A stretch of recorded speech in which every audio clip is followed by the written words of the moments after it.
आप सभी का फिर से एक बार हम स्वागत कर रहे हैं। आपकी जो कहानी चल रही है वह गौरी संभवतः इसके हमने दो पिछले भागों में देखा कि गौरी का विवाह जो तक तय नहीं हो पाया है, जो एक विवाह का स्थल आया था, रिश्ता आया था, वो सीताराम जी का सहसा उन्हें यह कहकर टाल दिया गया कि जन्मपत्री आपकी नहीं मिल पा रही है।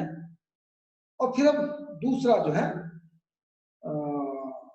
स्थल देखने की कोशिश यहाँ पर की जा रही है और उतने में उनके लिए एक नया विवाह का स्थल आया, यूं कहे कि रिश्ता आया और वर भी बहुत अच्छा मिल गया और वो गौरी के जैसे योग्य है ऐसा राधा कृष्ण जी मानते हैं। वे लोग धनवान अधिक नहीं थे, लेकिन फिर भी वो जो नया स्थल देखा गया है, वर देखा गया है, वो नायब तहसीलदार के पद पर नियुक्त था और आशा थी कि जैसे और भी उन्नति करेगा। सहसा वो बीए पास था। दिखने के लिए सुंदर तो नहीं कहेंगे, लेकिन उतना जैसे कुरूप भी नहीं था। और वैसे भी कहा जाता है कि या कहते हैं कि यह मान कर चला जाता है कि पुरुष यदि सुंदर न हो तब भी चलेगा। लेकिन देखिए कैसी विडंबना है, कैसी अजीबोगरीब रिवायत है कि किसी काले, मैं नाम नहीं रख रहा हूं, लेकिन किसी काले भद्दे लंगड़े लुल्ले या कुरूप से कुरूप व्यक्ति को, लड़के को सुंदर लड़की चाहिए विवाह के लिए, सुंदर पत्नी चाहिए। कैसी विडंबना। और एक स्त्री जो कुरूप है, धनवाने कुरूप है, दिखने में अच्छी नहीं तो उसको अच्छे वर्ग नहीं आते, कहते कि नहीं लड़की को सुंदर दिखना जरूरी है। और चाहे लड़का कैसा भी रहे तब भी चलता है, वार्य मान्यता, वार्य समाज। लेकिन ये हमारे समाज में चलता है। उसी प्रकार का स्थल आया है।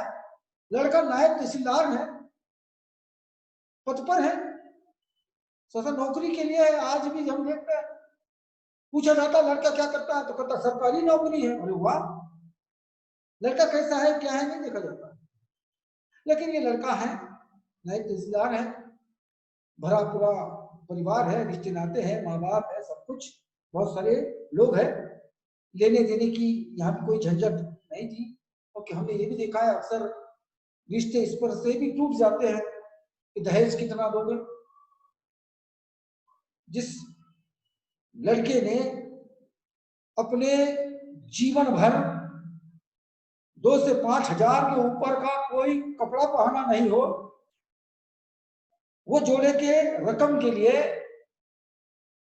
20,000 21,000 मांगता है, 51,000 मांगता है, कहता कि दूल्हे के कपड़े लेने हैं 1 लाख रुपए दीजिएगा। ये दहेज लेने के एक नए नए तरीके हैं। कहा कि लड़के के जोड़े के लिए 51,000, 1 लाख रुपए, उसने जीते जी कभी 2,000 के ऊपर का कपड़ा नहीं पहना। लेकिन दहेज लेने की जो है तरकीबें है, तरकीब है। तो यहाँ पर भी कोई लेने देने का चक्कर नहीं था और वर भी बहुत श्रेष्ठ था, सहसा नायब तहसीलदार था, उम्र भी ज्यादा नहीं थी, एक 24-25 साल का वो नवयुवक था, ये गौरी के लिए योग्य था। इसलिए राधा कृष्ण जी ने ईश्वर को कोटि कोटि धन्यवाद दिया कि इस प्रकार से गौरी के लिए वर मिला है। विवाह आगामी आषाढ़ के होना निश्चित हुआ। दोनों तरफ से विवाह की तैयारी हो रही थी। आषाढ़ जो आषाढ़ जिसको हम कहते हैं, सरसा जो बारिश का मौसम होता है, हरियाली वगैरह चारों तरफ छा जाती है, उसको हम आषाढ़ का महीना कहते हैं, जहाँ पर बारिश आरंभ होती है, सरसा जून जुलाई जून। तो विवाह तय हो गया, आषाढ़ के महीने का विवाह था, दोनों तरफ से तैयारियां हो रही थी। राधा कृष्ण जी की यही तो एक लड़की थी, वे बड़ी तमन्ना के साथ गहने कपड़ों का चुनाव करते थे, सोचते थे देर में शादी हुई तो क्या हुआ, वर भी तो कितना लायक ढूंढा है, कितना अच्छा मिला है। कभी कभार होता है, सबर का फल मीठा कहते हैं कि देर आए लेकिन दुरुस्त आए। ठीक है, देर से ही सही, लेकिन गौरी के लिए एक अच्छा वर मिल गया। कुंती भी बहुत खुश थी, उसकी आंखों में वह दृश्य झूलने लगता था।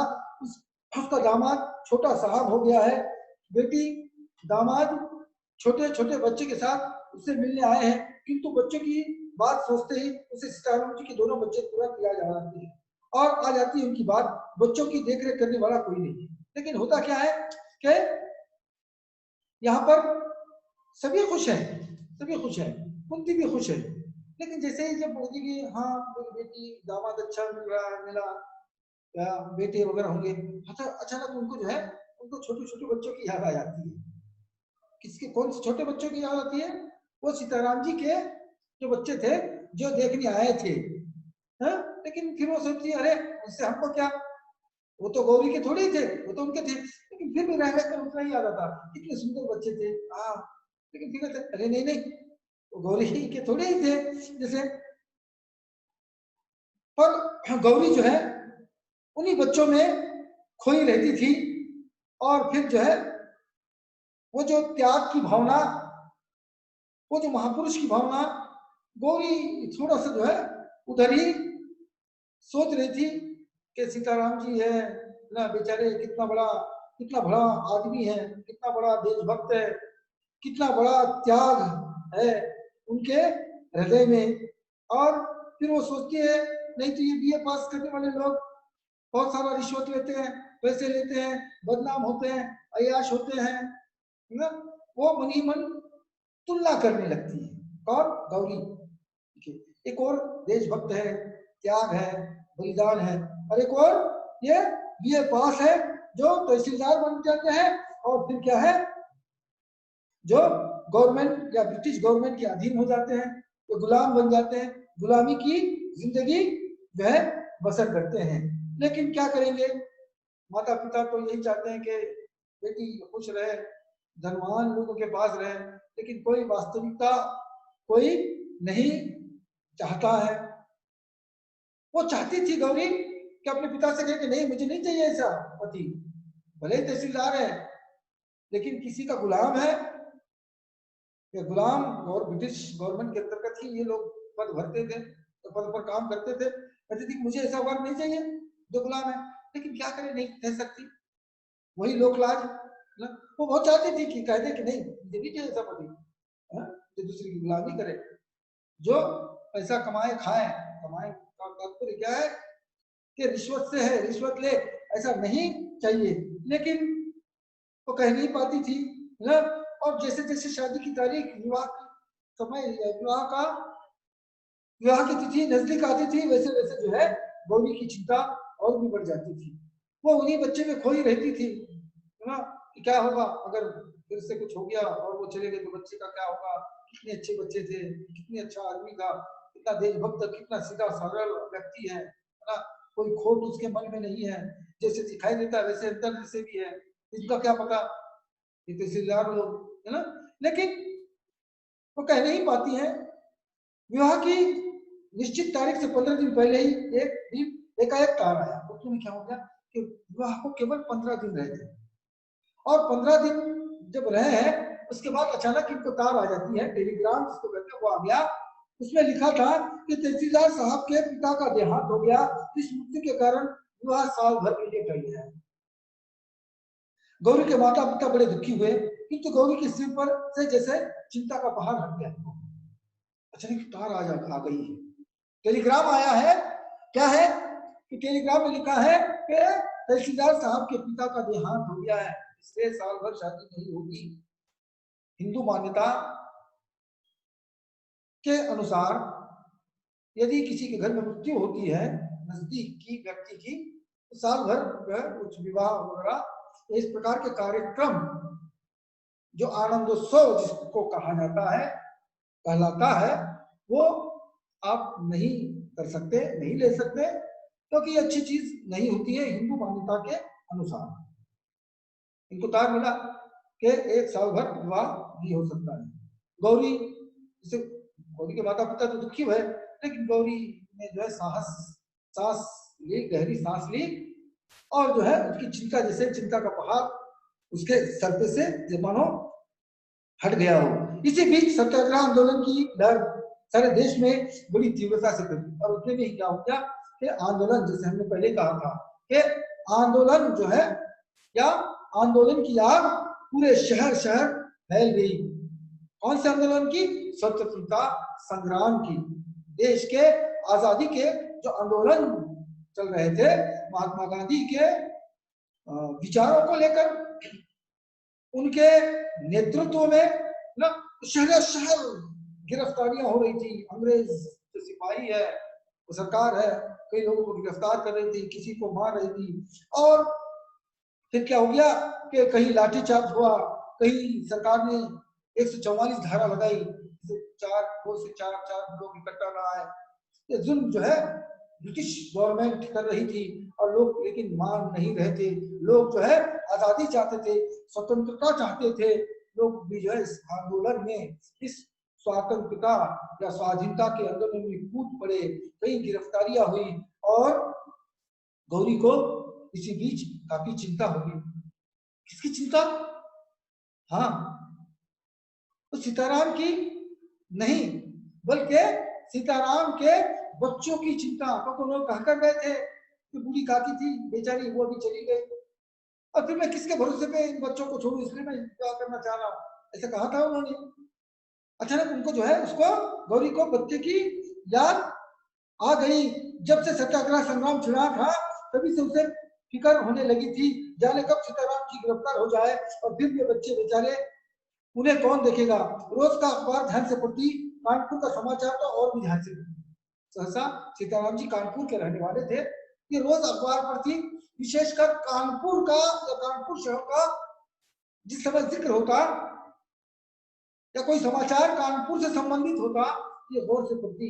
हो सकता कब पता नहीं सीताराम जी को जेल हो जाए, पकड़कर जो है पुलिस इनको ले जाए, इसलिए बार बार क्या करती है, रोज अखबार पढ़ती है। कानपुर का समाचार है, ऊपर कर ध्यान से पढ़ती है ताकि शायद ये गिरफ्तार हो। इसी प्रकार उसने एक दिन पढ़ा कि राजद्रोह के अपराध में सीताराम जी को गिरफ्तार कर लिया गया। उतने में एक दिन जैसे उसको डर था, वही हुआ कि एक दिन उसने पढ़ लिया कि सीताराम जी को गिरफ्तार कर लिया गया और उन्हें कारावास हुआ है, उन्हें जो है 1 साल की जेल हुई है, जाके सजा उनको हो गई। इस समाचार को पढ़कर गौरी कुछ क्षण के लिए स्तब्ध खड़ी रही, फिर कुछ सोचती टहलने लगी। कुछ ही देर बाद उसने अपना कर्तव्य निश्चित कर लिया। वह माँ के पास गई, माँ कोई पुस्तक देख रही थी। उसने अपने सारे साहस को समेट कर दृढ़ता से कहा, माँ मैं कानपुर जाऊंगा। देखिए उसने फैसला ले लिया। क्या फैसला लिया? वो माँ के पास चली गई और पूरा साहस करके, क्योंकि वो जानती है कि माँ इजाजत शायद न दे, इसलिए पूरी ताकत इकट्ठा करके, साहस करके, दृढ़ करके उसने कहा कि माँ मैं कानपुर जाऊंगी। कानपुर में क्या है? कुंती ने आश्चर्य से कहा, कानपुर क्यों जा रही हो गौरी? वहां बच्चे हैं। माँ ने उसी सुनो कहा, बच्चे? कैसी बात करती हो गौरी, पागल हो गई हो क्या? किसी पागल से बात कर रही हो? बच्चे? अरे किसके बच्चे, कहाँ के बच्चे, किसके? हमारा क्या संबंध है ना? बच्चे आए तो क्या हमने पूरी जिम्मेदारी ली है, पूरा ठेका हमने लिया है। कौन से बच्चे, किसके बच्चे? पागल हो गई क्या गौरी? नहीं माँ, मैं पागल नहीं हूँ। बच्चों को तुम भी जानती हो, उनके पिता की राजद्रोह के मामले में साल भर की सजा हो गई है। बच्चे छोटे हैं, मैं जाऊंगी माँ, मुझे जाना ही पड़ेगा। देखिए गति कि उनको जो है, उनको जिसे हमारे पास कहा कि पति का नाम नहीं लेते, उनको इस तरह से ये बोले जाते हैं, नाम लिए जाते हैं।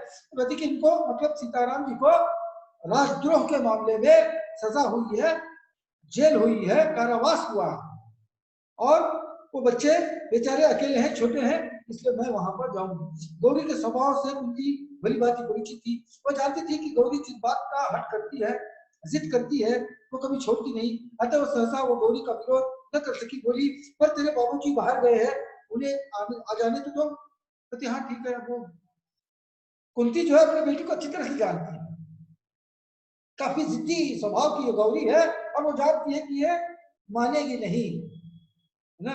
फिर वो कहती कि ठीक है, तुम्हारे पिताजी को तो आने दे, उनको बात कर और फिर चली जा। पर गौरी ने दृढ़ता से कहा, बाबूजी के आने तक नहीं ठहर सकूंगी माँ, मुझे जाने दो, रास्ते में मुझे कुछ कष्ट न होगा अब मैं काफी बड़ी हो गई हूँ।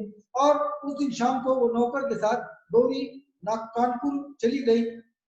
और उतने में जो है गौरी वहां से चली जाती है। वो जानती है कि अगर पिता को मैं कहूंगी तो हो सकता है वो मुझे रोक लेंगे ना। जैसे सीताराम जी देश के लिए अपना व्यक्तिगत परिवार का त्याग करके समस्त देशवासियों के लिए, देश की स्वतंत्रता के लिए, आजादी के लिए जेल गए हैं। देखिए उनका कोई स्वार्थ नहीं है, लेकिन उनका त्याग इतना महत्वपूर्ण है। तो वही त्याग को लेकर इसकी जो भावना है, गौरी के मन में जो भावना उमड़ पड़ती है, कहती है मुझे जाने दीजिए, मुझे मेरे कर्तव्य से मुझे दूर मत कीजिए ना। हो सकता पिताजी ना कहे, इसलिए मुझे अभी जाना होगा और मैं जा रही हूँ वहां। कहती है तो नौकर को लेकर चली जाती है कानपुर। कहानी में यहाँ पर ठहराव आ जाता है। कहानी केवल एक पैराग्राफ, एक ही है, अंतिम कहानी का पड़ाव है। क्या हुआ है कि गौरी यहाँ से चली गई कानपुर, जहां पर सीताराम जी रहते हैं। फिलहाल सीताराम जी कानपुर की जेल में बंद है। उन्हें 1 साल की सजा हुई है, सश्रम कारावास हुआ है। बच्चे यहाँ पर अकेले हैं और गौरी वहां से कानपुर, अपने गांव से कानपुर निकल गई है। अब 1 साल के बाद का दृश्य यहाँ पर बताया गया है। कहानी सीधे 1 साल के बाद की चित्रित की गई है। ये महत्वपूर्ण है, याद में रखें। 1 साल बाद क्यों? क्योंकि 1 साल के बाद कौन आएंगे? बाबू सीताराम जी जेल से छूटकर, क्योंकि तो उनकी सजा वहां पर खत्म हो रही है, और छूटकर जो है वो अपने घर आने वाले हैं। इसलिए 1 साल के बाद का दृश्य है। अपनी सजा पूरी करके सीताराम जी घर लौटे। इस साल भर के भीतर उन्होंने एक बार भी बच्चों को न देखा था। जाहिर बात है, कैसे साल भर से तो अंदर थे, जेल में थे, तो साल हो गए उन्होंने अपने बच्चों को तक नहीं देखा। देखिए कितना बड़ा त्याग है, अपने परिवार का त्याग करके, अपने छोटे छोटे बच्चों की परवाह न करते हुए देश के आजादी के लिए ये जेल में। तो सोचते हैं कि 1 साल के बाद वो अपने बच्चों को देखेंगे। उन्हें कायदे के अनुसार हर महीने उनका कुशल समाचार मिल जाता, पर लगातार उन्हें बच्चों की चिंता बनी रहती थी। जिस कहानी के भरोसे में बच्चों को छोड़ देते, उसके भी 3-4 बच्चे थे। वो बच्चों को कैसे रखेगी, जो सीताराम जी जानते थे, पर व्यवस्था थी क्या करते। सवेरे सवेरे 6 बजे ही जेल से मुक्त कर दिए गए। देखिए वो जानते थे, वो जिस कहानी के भांति हाथों जो है उन बच्चों को सौंप दिया था, कहानी के बाद वो जानते थे कहानी के भी 4-5 बच्चे हैं, भला उसको कैसे पालेंगे हम अपने बच्चों को। लेकिन फिर भी क्या करें, कोई चारा नहीं था, कोई मार्ग नहीं था। इसलिए उन्होंने जो है, सीताराम ने उसी कहानी को कहा बच्चों को संभालने के लिए। फिर अब 1 साल के बाद जब वो घर पे आ रहे हैं, हर महीने उनको समाचार तो मिलता था कि बच्चे अच्छे हैं, लेकिन उन्होंने देखा नहीं था। सुबह 6 बजे ही जेल से छूटे हैं। एक टांगे पे बैठकर वे घर की ओर चले। जेब में कुछ पैसे थे, जैसे सश्रम कारावास होता है तो जेल प्रशासन जो है महीने को कुछ तनख्वाह देता है। भले ही ये अपराधी हो, लेकिन जब वो काम करते हैं जेल में तो कुछ महीना जो है उनको भी एक छोटी सी रकम जो हो दी जाती है, काम के रूप में पैसा दिया जाता है। तो कुछ पैसे उनके पास जेब में थे।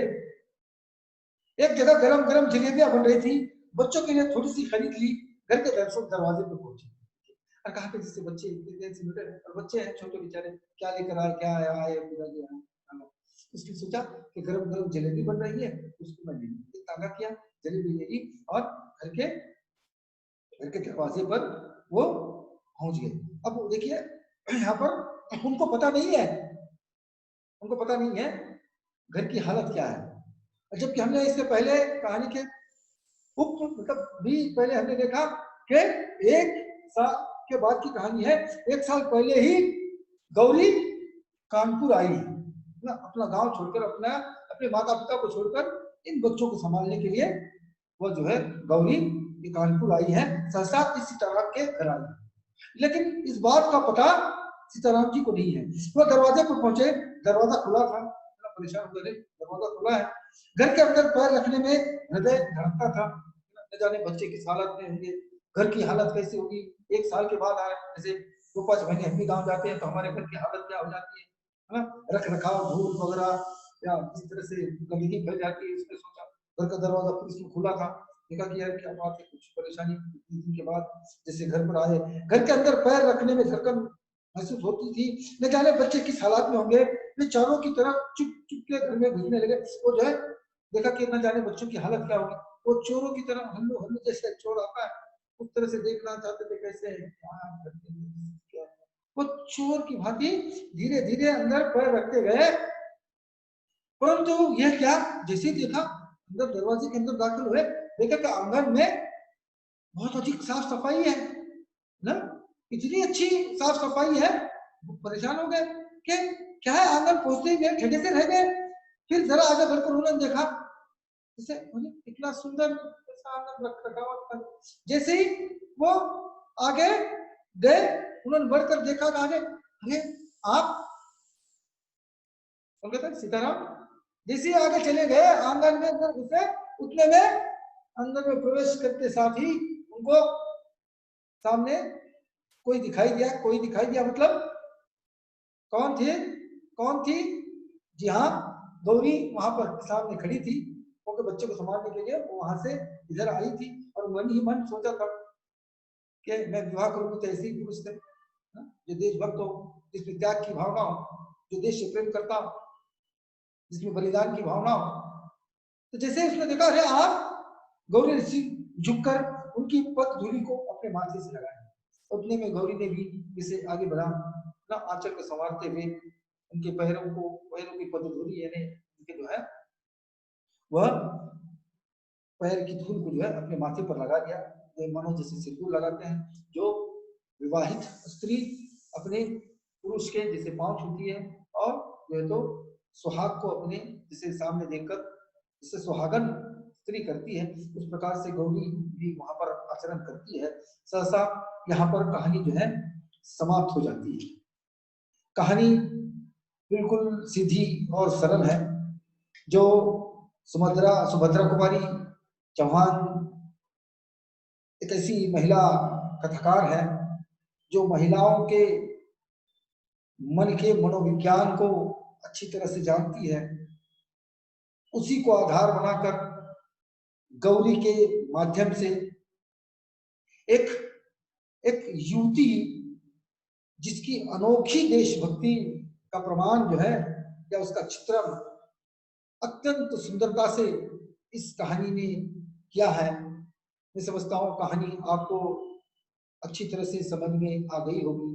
यद्यपि कोई सवाल आपके मन में उपस्थित हो, कोई जिज्ञासा है या कुछ और आप जानकारी इस संदर्भ में, इस गौरी कहानी के संदर्भ में जानना चाहते हैं, तो अभी आप मुझसे पूछ सकते हैं या संभवतः एक दो सप्ताह के भीतर शायद आपके पीरियड भी आरंभ हो, ऐसी आशा करते हैं।